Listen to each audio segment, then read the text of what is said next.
So hello everyone, hope सभी लोग अच्छे ही होंगे। तो भाई हम लोग जो है लाइट अपना स्टार्ट कर दिए थे, ठीक है। और हमने देखा था प्लेन मिरर के, फिर स्फेरिकल मिरर, ठीक है। उसके फिर कुछ टर्म्स इंपॉर्टेंट दिखे थे, ओके। फिर हमने देखा था कि भाई इमेज कैसे बनती है प्लेन मिरर में, ओके। फिर हमने देखा था फोकस, ठीक है। फिर हमने कन्वर्जिंग मिरर, डाइवर्जिंग मिरर भी जाना था क्या होता है, ठीक है। जिनको डाउट्स हो प्रीवियस वीडियो हमारे देख सकते हैं, ठीक है। आज का टॉपिक बहुत ही इंपॉर्टेंट है, ठीक है। अब देखो जो आज का टॉपिक है, बेसिकली आज के टॉपिक में, ठीक है, बेसिकली जो है डायरेक्ट कभी नहीं पूछेगा। जैसे कि कभी नहीं बोलेगा कि भाई कॉनकेव मिरर या कॉन्वेक्स मिरर या लेंस व्हाटएवर, ठीक है, कि आप उसका रूल बताइए, ठीक है, कितने रूल होते हैं, ठीक है। ये कभी नहीं पूछेगा। ना ही कभी ऐसे पूछेगा कि भाई क्या कहते हैं उसके केसेस सारे बताइए, ठीक है।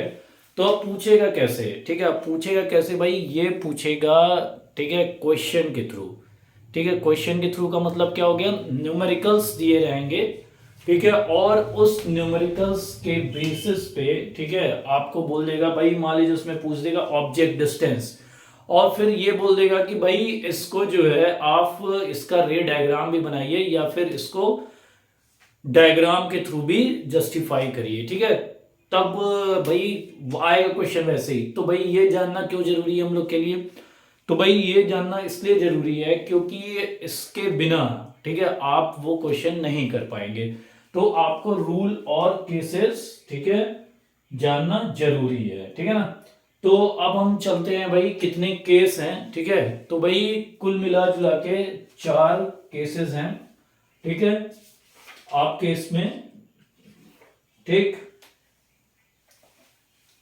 कॉनकेव मिरर में केस नहीं कह सकते, रूल रूल 4 हैं, ठीक है, केसेस 6 हैं, ठीक है। तो 4 रूल होंगे, ठीक है, और 6 केसेस होंगे, ठीक है। कब कहाँ कैसे इमेज बनता है, तो पहले हम रूल के बारे में जानते हैं, ठीक है। तो भाई पहला रूल क्या है, पहला रूल ये कहता है कि मान लेते हैं कोई कॉनकेव मिरर है, ठीक है, कॉनकेव मिरर है, ठीक। तो कॉनकेव मिरर के बारे में हमने बता दिया था, ये प्रिंसिपल एक्सिस होगा जो सेंटर ऑफ कर्वेचर और पोल से होके गुजरेगा, ठीक है। कॉनकेव मिरर जो कि बाहर से पॉलिश होगा, ओके।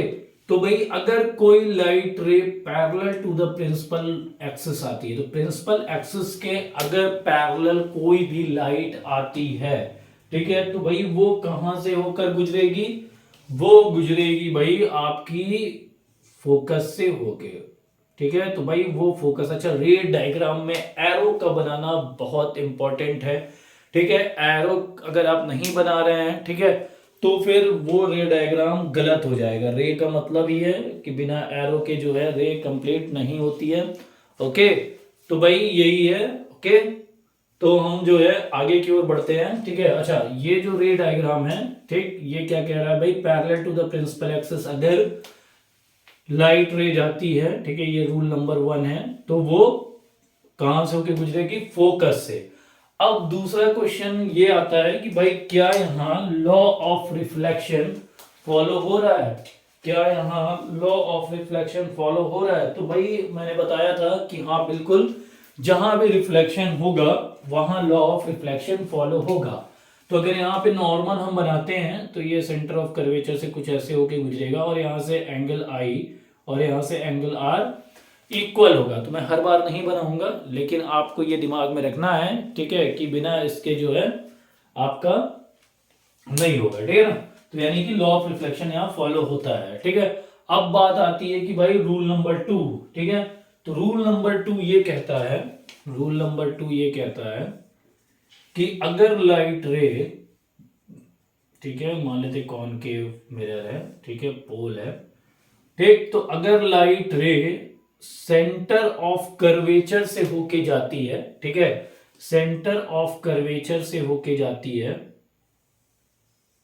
ठीक है, तो फिर ये रिफ्लेक्ट होके वापस उसी पे आएगी। मतलब ये कि भाई जिस डायरेक्शन में जा रही है प्रिंसिपल एक्सिस के, ठीक है, यानी कि प्रिंसिपल एक्सिस को टच करते हुए सेंटर ऑफ कर्वेचर से जा रही है, तो भाई ये वापस यहीं आएगी। अब एक क्वेश्चन एक आता है इंपॉर्टेंट क्वेश्चन, ये एक साल पूछा था, ठीक है, कि भाई अगर दो क्वेश्चन इसमें बनते हैं कि अगर भाई लाइट रे सेंटर ऑफ कर्वेचर से होके जा रही है तो वो कैसे जाएगी, पहली चीज तो भाई ये वापस सेम उसी पाथ पे वापस चली जाएगी, ठीक।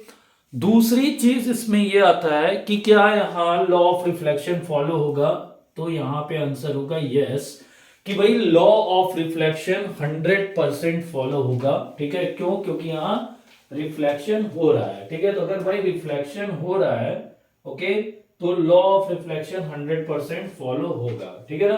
तो लॉ ऑफ रिफ्लेक्शन यहाँ फॉलो होगा। तीसरी चीज यहाँ पे what is angle of incidence, ठीक है, an angle of reflection.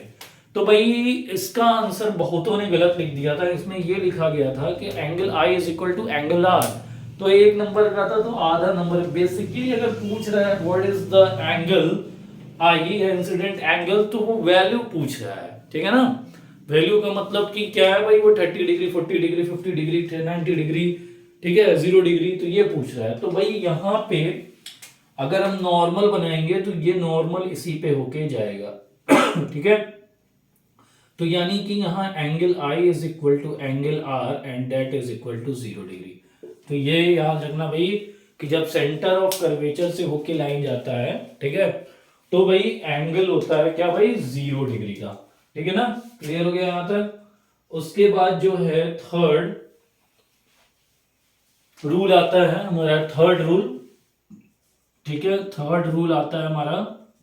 Third rule हमारा ये कहता है कि अगर भाई कोई भी लाइट रे, ठीक है, फोकस से होके जा रहा है, ठीक है ना, फोकस से होके जा रहा है, ठीक है ना, तो भाई ये रिफ्लेक्शन के बाद parallel to the principal axis होगा। क्लियर है। तो अगर भाई फोकस से होके जा रहा है कोई भी लाइट रे, ओके, तो भाई ये parallel to the principal axis होके जाएगा, ठीक है ना। तो ये भी इंपॉर्टेंट है भाई, parallel to the principal axis. अच्छा ये देखो, ये दोनों एक दूसरे के अपोजिट है, रूल नंबर 1 एंड 3। यहां पे parallel to the principal axis जा रहा था तो रिफ्लेक्ट होके किधर जा रहा था भाई, फोकस से होके जा रहा था। अब यहां ये फोकस से ही होके जा रहा है तो ये रिफ्लेक्शन के बाद parallel to the principal axis हो रहा है, मतलब जस्ट ये दोनों केस एक दूसरे के अपोजिट हैं, ठीक है। तो भाई ये दोनों केस एक दूसरे के क्या है भाई, अपोजिट है, ठीक है ना। क्लियर है, सबको क्लियर होगा आई थिंक, ठीक है। अब आता है भाई रूल नंबर 4, ठीक है। तो भाई रूल नंबर 4 क्या कहता है, बहुत आसान है, सिंपल, ये लॉ ऑफ रिफ्लेक्शन ही है, ठीक है। जैसे कि मान लेते हैं भाई ये एक हमारा कॉनकेव मिरर है, ठीक है ना, कॉनकेव मिरर है, ठीक, कॉनकेव मिरर है, ठीक। अब लाइट रे अगर पोल से होके जा रही है, ठीक है, पोल पे जा रही है, ये ज्यादा वर्ड ज्यादा सही रहेगा, इंसिडेंट रे, तो भाई ये रिफ्लेक्ट कर जाएगी ऐसे, मतलब ये कि यहाँ पे एंगल आई एंगल आर के बराबर होगा और जो हमारा प्रिंसिपल एक्सिस होगा वो नॉर्मल की तरह एक्ट करेगा या नॉर्मल ही बनेगा, ठीक है, क्योंकि इसका नॉर्मल ये हो जाएगा, ठीक है, ठीक है भाई। तो ये भाई क्या होगा, रिफ्लेक्ट करने के बाद ऐसे कुछ होगा, ठीक है। अब यही सेम सारे केस जो है भाई हमारे कॉन्वेक्स के लिए भी होगा। कॉन्वेक्स में बस क्या चेंज हो जाएगा भाई, पॉलिश, ठीक है ना। तो भाई जो पॉलिशिंग होगी वो किधर की ओर होगी, पॉलिशिंग जो होगी हमारी वो अंदर की ओर होगी। क्लियर है। तो भाई पॉलिशिंग हमारी किधर होगी, अंदर की ओर होगी, ओके ओके। तो पॉलिशिंग हमारी किधर होगी, अंदर की ओर होगी, ओके। तो भाई जैसे मान लेते हैं कि ये ऐसे बन जाएगा, ठीक है, बाकी सब कुछ वैसे ही रहेगा। जैसे कि मान लेते हैं ये parallel to the principal axis जा रहा है, ओके, तो भाई ये ऐसे रिफ्लेक्ट कर जाएगी, ठीक। तो ये टेंस टू यहाँ पे, ठीक है, फोकस से ऐसे होके गुजरेगी क्योंकि इसका फोकस सेंटर ऑफ कर्वेचर सारा ही अपोजिट होगा कॉनकेव मिरर के, ठीक है ना। तो भाई ऐसी 4 रूल उसमें भी होंगे, ठीक है, और उसमें केसेस 2 ही हैं, ठीक।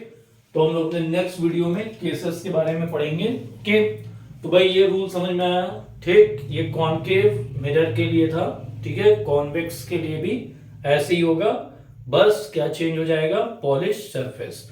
और क्या चेंज होगा, फोकस, क्योंकि इसका इधर हो जाएगा, means right side of the mirror. Okay, and centre of curvature भी ये right side of the mirror हो जाएगा। क्लियर है? ओके।